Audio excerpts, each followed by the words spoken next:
আসসালামু আলাইকুম প্রিয় দর্শক। আজকে যে বিষয়টি আলোচনা করব সেটি হচ্ছে হুব্বে ফিল্লাহ বা বুগদে ফিল্লাহ। অর্থাৎ আল্লাহর জন্যই শুধু ভালোবাসা এবং আল্লাহর জন্যই ঘৃণা করা। অর্থাৎ আমরা যদি সত্যি করে আল্লাহর প্রিয় বান্দা হতে চাই, তাহলে আমাদেরকে অবশ্যই এই নীতিটি অবলম্বন করতে হবে। এটি একটা আদর্শ মুসলিম হওয়ার জন্য এটা একটা বড় বৈশিষ্ট্য। কেননা আমরা যদি ঘৃণা করি কাউকে, সেই ক্ষেত্রে আমার ব্যক্তিগত কারণে ঘৃণা করতে পারবো না। আবার যদি ভালোবাসি, শুধু ভালোবাসার জন্য ভালোবাসা, এখানে আল্লাহ যদি না থাকে, আল্লাহ সন্তুষ্টি থাকতে হবে। আল্লাহ সন্তুষ্টির জন্য ভালোবাসা, অর্থাৎ আল্লাহ সৃষ্টির প্রতি আপনি ভালোবাসবেন, কিন্তু সেখানে আপনার নিয়ত থাকতে হবে আল্লাহ সন্তুষ্টির জন্য আমি ভালোবাসবো বা ভালোবাসতেছি। তাহলে এই জিনিসটি যে কত গুরুত্বপূর্ণ, সেই জিনিসটা আজকে তুলে ধরতে চাই। তো তাসাউফের কিতাবে, অর্থাৎ আত্মশুদ্ধিমূলক আলোচনা অনুষ্ঠানে বা বিভিন্ন কিতাবে আপনি দেখবেন যে এই বিষয়টি খুবই আলোচিত হয়, কেননা এটি অত্যন্ত গুরুত্বপূর্ণ বিষয়। তো আমরা জীবনে চলার ক্ষেত্রে, ব্যক্তিগত জীবনে, পারিবারিক জীবনে, রাষ্ট্রীয় সমাজ, প্রত্যেকটা ক্ষেত্রেই আমরা যখন ভালোবাসবো, কাউকে পছন্দ করব, এবং কোনো কাজও যদি আমরা করি সেটা আল্লাহ পছন্দ করেন কিনা, সেটা আমরা খেয়াল রাখবো, এবং আল্লাহ ঘৃণা করেন কিনা বা আল্লাহ রাগান্বিত হন কিনা এটা আমাদের খেয়াল রাখতে হবে।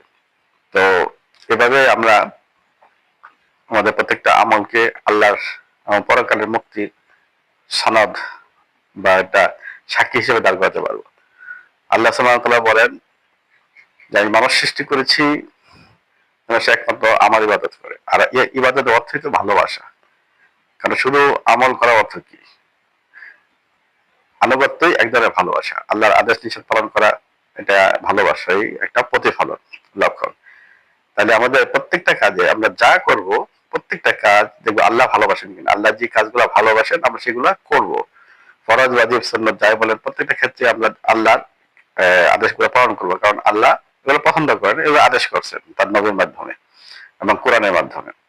আমরা এগুলো করব, এবং যেগুলা থেকে বিরত থাকার কথা বলছে সেগুলোতে বিরত থাকবো। যেমন যেসব কাজ করলে গুনাহ হয়, আল্লাহ রাগান্বিত হন, কবিরা গুনাহ হয়, সগীরা গুনাহ হয়, এভাবে আমাদের আত্মার বা কলবের উপর ডাক পড়ে আমরা কালিমা লিপ্ত হই, আমাদের রূহ বা কল অন্ধকারাচ্ছন্ন হয়ে যায়। এভাবে আল্লাহ আর মানুষের মধ্যে একটা পর্দা পড়ে যায়, সে পর্দা যেন না পড়ে, অর্থাৎ আমরা সেই যাবতীয় খারাপ কাজ থেকে বিরত থাকবো। এই বিরত থাকার লক্ষ্য হইতে হবে একমাত্র আল্লাহ সন্তুষ্টি।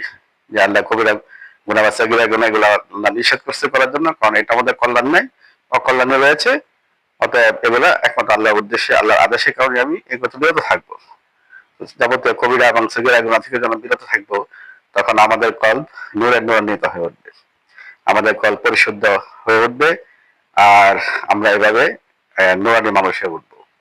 আর যদি আমরা আল্লাহর আদেশগুলো পালন করি, অর্থাৎ আল্লাহ যে আদেশগুলো করেছেন ফরজ, তারপরে শরীয়তে যে আদেশগুলো আমরা পাই, ওয়াজিব, সুন্নাত, নফল, তো এগুলো আমরা করব। যেমন আল্লাহকে ভালোবাসা, আল্লাহ সন্তুষ্ট এমন কাজগুলো করা, যেমন দান খরচ করা, নামাজ, হজ, জাকাত, এগুলো বাইরেও দান খরচ করা, মানুষের উপকার করা, কারো ক্ষতি না করা, সুন্দর জীবনযাপন করা, মানুষের সুন্দরের দিকে ডাকা, মানুষকে আল্লাহর দিকে ডাকা, হ্যাঁ, আল্লাহ এলাম পৌঁছে দেওয়া, যারা আমরা বলি তাবলীগ, হ্যাঁ, দিনের জ্ঞান মানুষকে পৌঁছে দেওয়া, শিক্ষা দেওয়া, ইত্যাদি সমস্ত কাজগুলো আমরা করবো একমাত্র আল্লাহ সন্তুষ্টি অর্জনের জন্য।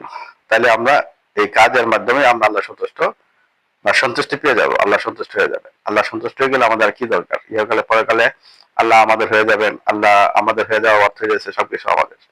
আল্লাহ প্রিয় বান্দা দুনিয়াতে হয়ে গেলে আপনি দেখবেন আপনার কোনো কিছু লাগবে না। হাসবি আল্লাহ নিয়ামাল ওয়াকিল, নিয়ামাল মাওলা ওয়া নিয়ামাল নাসির। যেমন আল্লাহ আপনার জন্য যথেষ্ট হয়ে যাবে, আল্লাহ আপনার অভিভাবক হয়ে যাবে, আল্লাহ আপনার আমার সাহায্য করে হয়ে যাবে। তো এই ক্ষেত্রে আমাদের এই কাজগুলো করতে হবে, কারণ আল্লাহ প্রিয় বা আল্লাহ সন্তুষ্ট অর্জন না করতে পারলে আল্লাহ আমাদের হবেন না। তাহলে আমাদের প্রত্যেকটা কাজ, ছোট হোক বড় হোক, প্রত্যেকটা কাজ যা কিছু করি, যেখানে আছে যেখানে থাকি, আমরা আমরা এই কাজগুলা করব যে আল্লাহ সন্তুষ্টি ইয়ের জন্য, পাওয়ার জন্য। আর কোনো কিছু যদি আমরা ত্যাগ করি, করি, যে গুনাহের কাজ ত্যাগ করছি, কেন আল্লাহ এগুলো পানিশমেন্ট নির্ধারণ করেছেন, এগুলো যেন পানিশমেন্ট রয়েছে, হ্যাঁ, আল্লাহ রাগান্বিত হবে, অতএব এগুলো আমরা ত্যাগ করবো। এভাবে আমরা সগীরা কবিরা সমস্ত গুণাগুলা ত্যাগ করব। তারপরে আর ভালো আদেশগুলো, আল্লাহ যে আদেশগুলো করছে সেগুলো করবো, ভালো ভালো কাজগুলো করবো। এর মাধ্যমে আমরা একটা পরিশুদ্ধ আত্মা এবং সুন্দর ব্যক্তি মানুষ হিসাবে আত্মপ্রকাশ করব। তো একটা মানুষ যখন মানুষ যখন সুন্দর এবং ভালো আহ মানুষ বা চরিত্রবান মানুষ, সুন্দর মানুষ হয়ে ওঠে, তখন পরিবার সমাজ সর্বত্রই মানে উপকৃত হয়। এভাবে আমরা আমাদের আত্মশুদ্ধি অর্জন করব।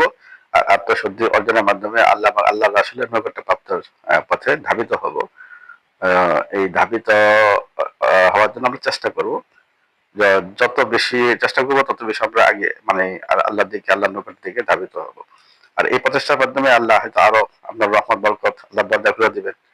উনি তো বলছেন যে বান্দা যখন প্রচেষ্টা করে তখন আমি তার জন্য সবকিছু দরজা খুলে দিই, অর্থাৎ আল্লাহ সাহায্য করে হয়ে যান। তো আল্লাহ সন্তুষ্টির জন্য আমরা যখন চেষ্টা করবো, তখন আল্লাহ অবশ্যই আমাদের আরো কাছে চলে আসবেন এবং পথগুলো দেখাই দিবেন। আল্লাহ একটা পথ না, অনেক একটা পথ মানে সিরাতুল মুস্তাকিম, আল্লাহ অনেক পথে সিরাতুল মুস্তাকিমের উপর তুলে দিবেন। যেদিকে যাই করি আমরা সিরাতুল মুস্তাকিমের উপর তুলে দিয়ে একদম আল্লাহ তার নিজের কাছে নিয়ে আসবেন, এবং আল্লাহর কাছে যত মানে দরজা আছে সবগুলো খুলে দেবেন আপনার জন্য, রহমত বরকতের জন্য। এভাবে রাসূল সাল্লাল্লাহু আলাইহি ওয়াসাল্লামের সাফায়াতের একটা ব্যবস্থা হবে, কারণ ওনার আনুগত্য আল্লাহর আনুগত্য, আতিউল্লাহ ওয়া আতিউর রাসূল, আল্লাহ রাসূলের আনুগত্যই আল্লাহর আনুগত্য। এবং ইন কুনতুম তুহিব্বুনাল্লাহ ফাত্তাবিউনি ইউহিব্বুকুমুল্লাহ ইয়াগফির লাকুম যুনুবাকুম। আল্লাহ পাক কোরআনে বলেছেন, তোমরা যদি আল্লাহকে ভালোবাসতে চাও, আমার নবী মুহাম্মদ রাসূলুল্লাহ সাল্লাল্লাহু আলাইহি ওয়াসাল্লামকে আনুগত্য করো। এই আনুগত্য মানে ভালোবাসা। তো ওনার ভালোবাসা এবং ওনার আনুগত্যই আল্লাহর আনুগত্য। তো আল্লাহ রাসূলকে ভালোবাসবো, আনুগত্য করবো, ওনার সুন্নতের পায়রবি করবো, পাবন্ধ হব। এভাবে আমরা আল্লাহ রাসূলের প্রিয় বান্দা হয়ে পরকালে রাসূল সাল্লাল্লাহু আলাইহি ওয়াসাল্লাম সাফাত পাবো, আর আল্লাহর নিকটবর্তী ব্যক্তিদের মধ্যে অন্তর্ভুক্ত হব, এবং এভাবে আমরা আমাদের জীবনকে সাফল্যমণ্ডিত করতে পারি। এই প্রচেষ্টাই করব। আজকে আলোচনা এতটুকুই। আমা আলাইনা ইল্লাল বালাগ। আসসালামু আলাইকুম ওয়া রাহমাতুল্লাহি ওয়া বারাকাতুহু।